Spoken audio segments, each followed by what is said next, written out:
gonna be. Boys, please collect the beers. Hey. Thank you, brother. Okay.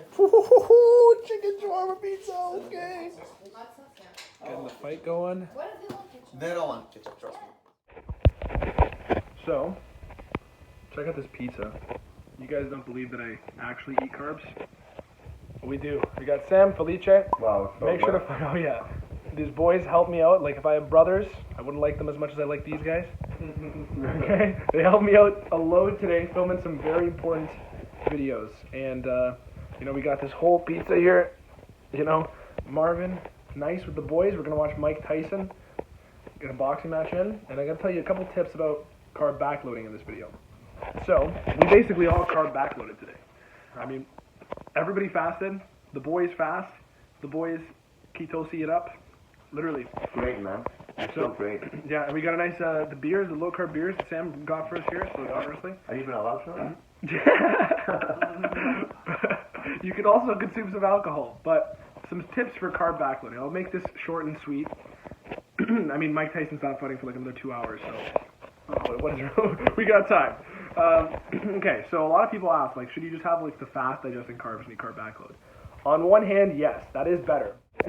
Realistically, if you want your lifestyle to take the lead, not necessarily having all these fitness practices take the lead, then yeah, have your high glycemic carb, but realistically, you can have a chicken shawarma pizza, like this one from Mr. Grande, and slam that after. You're still going to get a massive insulin response, and if you just train beforehand like we did at the gym, your cells are going to be more sensitive to taking up glucose. Now, this isn't technically raising your insulin sensitivity, but it's called insulin-independent glucose transporter translocation. And this basically means that you take up glucose and protein better.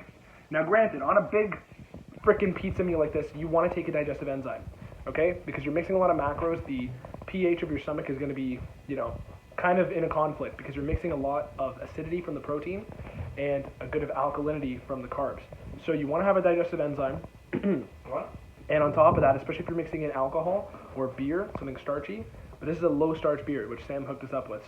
So basically, take a digestive enzyme when you carb backload, and don't necessarily get bent out of shape about the highest glycemic carbs. If you want to get a good amount of protein and you want the insulin spike from carbs, if you're having as much pizza as I am right now, you're going to have more than enough effect to get that sort of anabolic muscle building response. Boys, any thoughts? What are your thoughts on carb backload? What else could they do? It's good to carb backload, especially after like a heavy workout where you fasted beforehand. I think that's when you're going to get the most benefits from it. Yeah, true. And then even if you don't fast, I'd recommend if you are carb backloading, only have the carbs after a workout, even if you have in the morning like just eggs or something. I usually would, if you have one meal a day of just carbs, then maybe have that right after your workout. And the good thing is that once you have the carb after a long fast, you feel it right away. Like you're gonna get a crazy pump. Yeah, that's a great point too. You know what? I don't think I've ever spoken about the carb backloading with the fasting in the daytime, because you really keep your blood sugar low when you're fasting. Don't get me wrong, keto's still gonna do that in the morning, but especially if you're having like Felicia said, like one carb meal a day, or like when Sam said you're fasting, you're really still gonna get that anabolic slamming. Excuse me, I'm eating pizza. You're still going to get that effect on your insulin, on that insulin spike. So going in it from a fast is what we all did today. And basically, you're going to get killer results. So those are some tips. Fasting, you don't have to worry about fasting and carb backloading. Even the guy who created carb backloading, John Kiefer, says it's not really that great of an idea. But I disagree with him on that one, even though I agree with him on a lot of other things and think he's brilliant. But I disagree with him because I don't like that guy. No, I'm kidding. But no, yeah, so at the end of the day, fasting, a good tip right off the bat, like the boys said, fasting, then hit the carb backload. You're going to have one meal and slam those carbs, have it after the workout. That's when you get the best bang for your buck. At the same time, if you're mixing in beer and pizza, you're probably going to get indigestion, so that sort of acid reflux.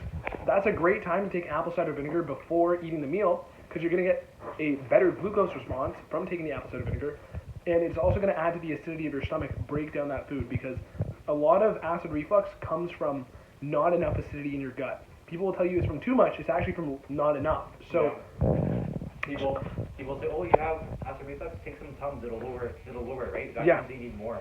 Yeah, exactly. Tums is just an in-the-moment fix. So when we're talking about, you know, especially when you mix the beer and pizza, like everybody's had those nights where you mix beer and pizza and you wake up just hating yourself at like 4 a.m. I think that's every night that you drink alcohol. Yeah, that's true. What else was I gonna say? Yeah, I think that's basically Yeah, it. did you bring the cocaine? This would be a great fucking video.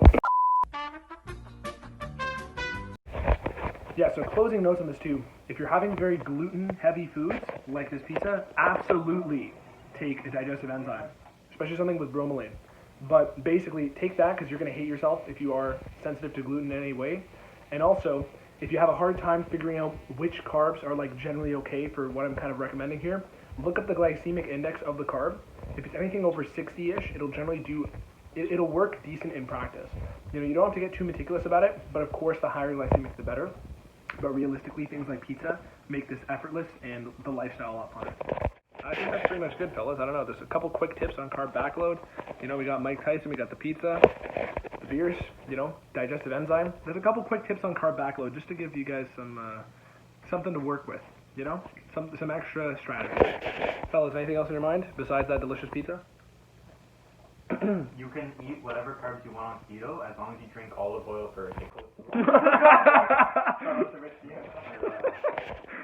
The Piana Keto diet should make perfect fucking sense. I think that's a good note to end the video. Sorry for my shaky pizza eating camera work. Thanks, fellas. Make sure to follow the boys on Instagram.